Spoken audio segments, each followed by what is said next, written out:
Hi guys, welcome back to another video. This is your boy Manuel. In today's video, I'm going to show you guys how to turn your pictures into black and white. This is a simple tutorial. I've been longing to teach you guys, and now I have the chance to teach you. So this is the picture we are going to use for our work today. You can download free pictures from pixels.com, or you can use your personal pictures in case you are a beginner and you are now learning. The first thing is to get your image. This is our image. You come to image here, and then you go to adjustment. When you come to adjustment, we have a lot of picture editing settings here. Let's go back again. We have brightness levels, curves, exposure, vibrance, and here is black and white.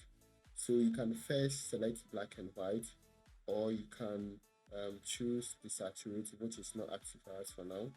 But let's go to black and white. Now we have our image turning into black and white. This is how it works. You have your black and white image. You click OK, and then boom, you have your black and white image. We can hide these and then get our original image back, and then bring these things back again and get our black and white picture ready. So this is basically how to turn your photos to black and white in Adobe Photoshop. Very easy and simple. Thanks so much for watching this video. I'll see you in my next video. Peace out.